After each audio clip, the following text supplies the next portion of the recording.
Basebo ne banywa mukama waffe yesiibazibwe. Amanya nga bulijjo simulala ye Pastor Kamya Emmanuel alina olwaleero okuba ne Kitento Christian Fellowship. Ayagala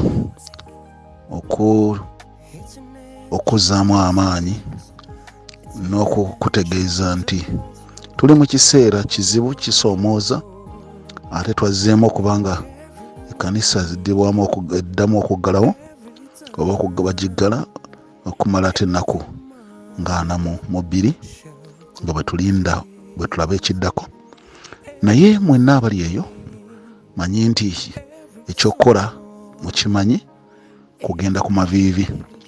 Ekyokuggala ekkanisa tekitegeeza n'okusaba kwaweddewo, ate lwe tulina n'okweyongera okusaba ennyo, kuba njagala mutegeere nti Setaani kyalwanyisa ye kkanisa, alwanyisa abaana ba Katonda abatuumiddwa erinnya lye nga bw'ayogera mu by'omumirembe ekyokubiri essuula ey'omusanvu olunyirira 14, abantu bange abatuumiddwa erinnya lyange bwe muneetoowaza ne musaba ne mukyuka okuleka amakubo gamu ababi.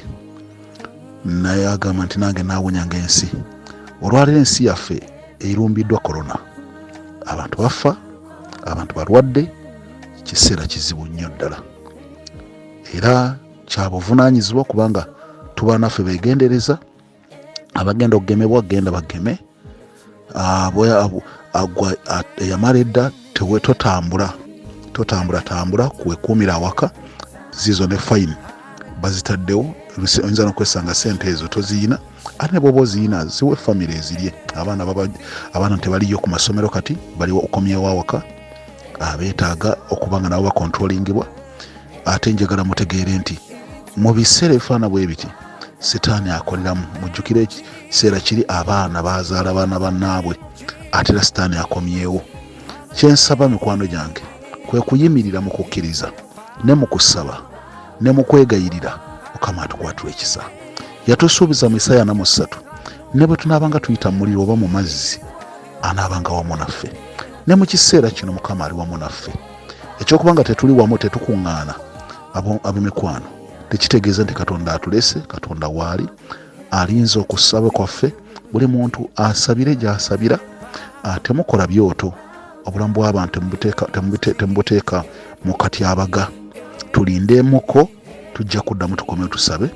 Gye tukoma okugondera amateeka, okunaaba mu ngalo, okuteekako masiki, social distance n'obutatambula, y'embeera yokka egenda okusobozesa obulwadde buno okugenda amangu, era n'abantu okuba nga baddayo okukola emirimu gyabwe.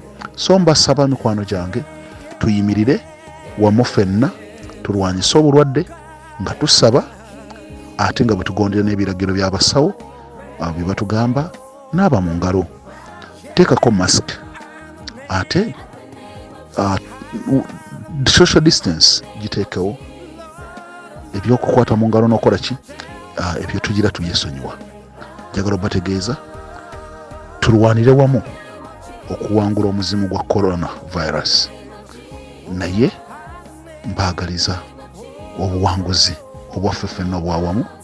Bw'oneekuuma ojja kuba naffe otukuumye, bwe tuneekuuma naawe tujja kuba tukukuumye. Mukama abawa omukisa. Mbaagala nnyo. Pastor Kamya Emmanuel okuva ne Kitento Christian Fellowship. Bye bye.